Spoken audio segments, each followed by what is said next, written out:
Good morning, good afternoon, good evening, YouTubers. This is Jerry Diamond with How to Get Out of Babylon, Flat Earth Homeland, and Woman of the Woods. And the reason for the headgear here is this is just a special video for Jersey. We haven't met yet. We plan to get married this month, hopefully. Lord willing, Yahweh willing, and the creek don't rise, haha, literally. But anyway, like I said, she has a gypsy outfit. She says she could still rock in a bikini, and I think she probably has a pink bikini, so I don't think I'll ever wear this. But I kind of wanted to, just as a treat for her, and everybody can give me their opinion on these various do-rags I got. Like I said, if a woman can tell me she likes to and has made a point of being in shape and looking good for me, and so I'm modeling my do-rags. That one has a lot of brown in it. I think it would be a possibility, but I figured that's one that she can wear. And this one is, I think it would look good on a big head of blonde-headed woman with a big head of blonde hair. So that's a lot of orange in it, but I think that one's pretty nice. I think that will look good on her too. I don't know if she has any orange outfits, but if it was with black or with the matching whatever color there is, the brown or the gold, that would look pretty. I think that would look really nice. So. Got a leaf pattern to it. This one had leaves and branches. I think that would look good on her with some pink. I know she has pink. She said she has I think she said she has a pink bikini. Here's one with pink paisley. And again, that one I'm thinking would be hers. But just so you can see what it looks like on me, I like do-rags because I have these all tied together already, so you know the backs are tied, so they're easy to put on. Now, one thing about this isn't just a fun and show. These things are very practical, extremely practical, and I use them a lot. In the summertime, they keep the heat off. If you want to wear a summer weight hat over it for shade, you can soak this thing down, and I do on a regular basis. I will soak them down, put them on, and as they evaporate, they can cool your head a little bit. Even in Missouri, it's good. I'm trying not to bump the camera. So, one more that I think will look good on, especially if you're out in the woods. I mean, this one would be, it would be a little bright, you know. It's not a true camouflage that orange would show up, but it's pretty, and it would technically be camouflage of sorts because it is actually a camouflage pattern.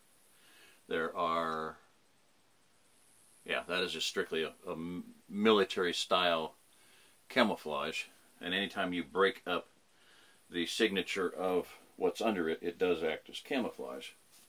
So, but as I was saying, if you wet these down in the summertime, they're a sweat band under a hat, a lighter weight, you know, safari hat, jungle hat, garden hat, whatever, a broad-brimmed hat. And Jersey is very sensitive to sunlight, being a natural, supposedly natural redhead with freckles when she was a kid, I guess.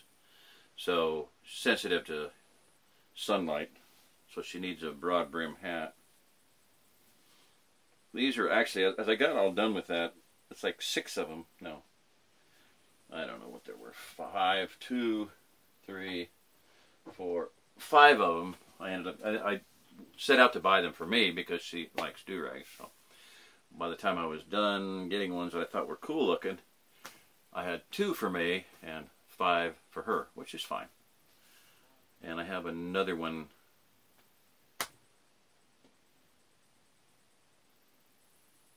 got a blue one. Supposedly. I don't know where it's at. And one more coming that I bid on, unfortunately, and I have to deposit money to pay for it. Anyway, that is a, this is a leaf and bark kind of, I think this, there's official, you know, there's tree bark and mossy oak, and I think that's, it's a tree bark looking pattern. You can vote on these, comment, you know, if you want to say, hey, I thought that one really looked good on you. We could call this, I don't know, tree bark leaf, tree bark and leaves, or tan leaves. And then one more, and there should be two more, but I don't know what happened to the blue one. It's probably in my bag over there. I've probably missed it because it was the first one that came. It came in a package by itself. These came all nested, just packed on top of each other all together. It was pretty funny. It's like they stuffed something in, and they made a big wad, about a head-sized wad. They put them on a mannequin and then put one over on top of the other one, on top of the next one, on top of the next one. So these were all nested together. Okay, that doesn't quite feel right. Ta-da! I would kind of call this one a leopard. I mean, it's a camouflage, but it has kind of a striping patterning. I forgot to do the side to side. So, there you go, a jersey just for you. I would call this a brushy cattail looking, I don't know what I would call it quite. Let me get my glasses on. Yeah, kind of a heavy brush jungle cattail. Call it jungle cattail. Just looks like you're in heavy underbrush. So those are the two camouflage ones that I got, basically. Ended up getting technically for me, and the rest of them are kind of for Jersey. So there you go. So all right, we are at 7 minutes and 26 seconds. So that was a personal video. You know, just the other nice thing I do is to glue down my hair. Oh, I was going to say, so see.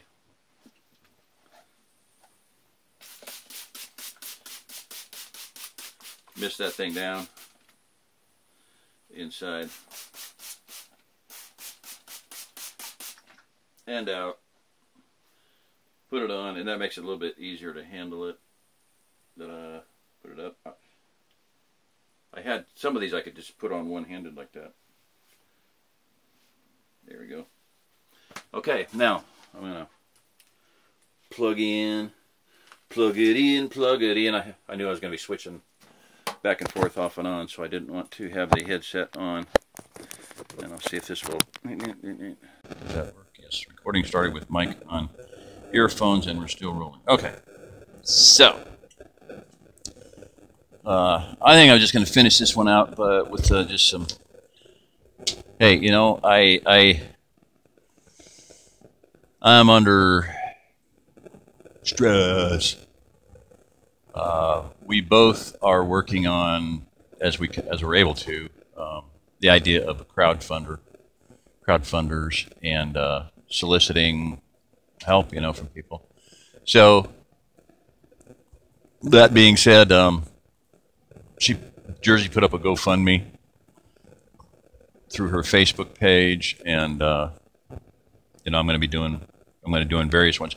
There are crowdfunders which are, you know, for everything. I mean, if it has been your lifelong dream to, you know, take a vacation in Tahiti,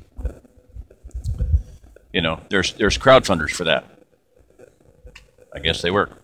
Kickstarter is basically for product-oriented things. I've seen titanium carabiners that double as a block and tackle. They both have two little pulleys each.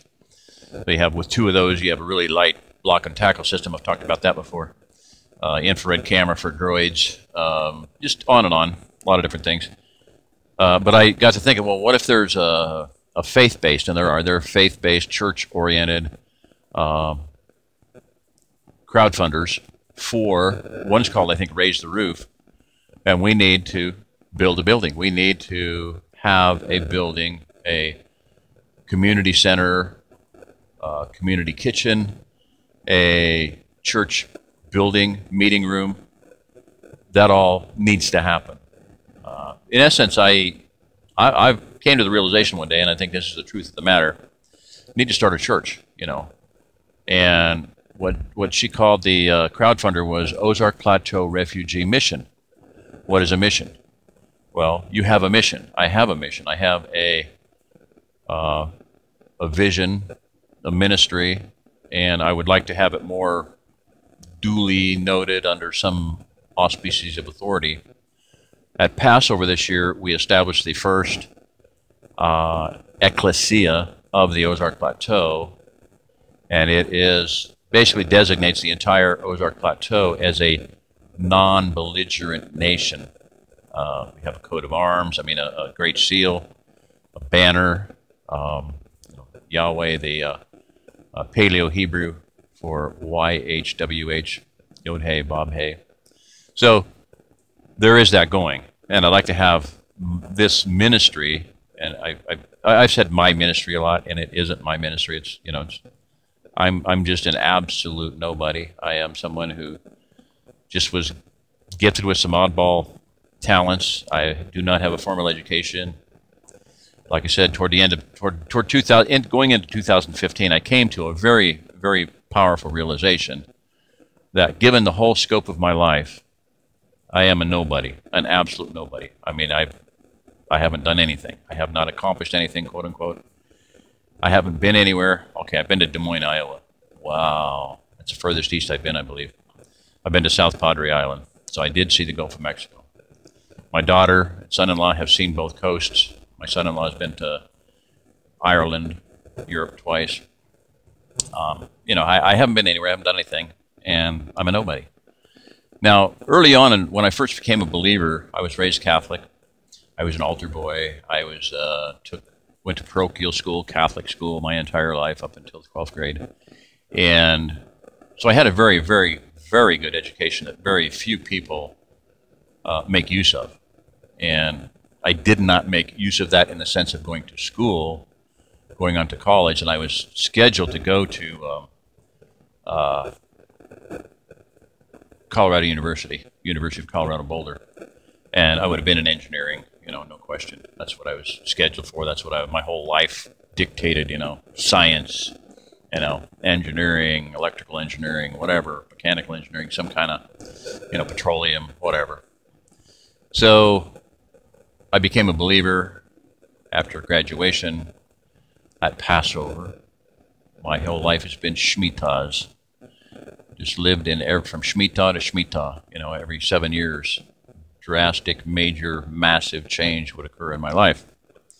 So anyway, I didn't go to college. I went to college. I went to Bible college, and then I went to Colorado Christian University, which at the time was Rockmont College.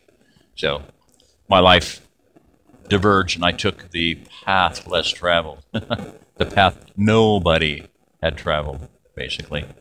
So given the education that I had, I just became a self-educated, self-taught person. I studied theology, commentaries, Reformed theology, Puritan theology, and went from there to one thing led to the next, you know.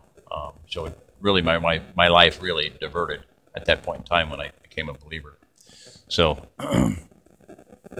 that's kind of a little brief, you know, introduction to my background. And so where I'm going with that is just, you know, that's the basis for what I am today and what I'm doing today, the quote-unquote ministry and vision.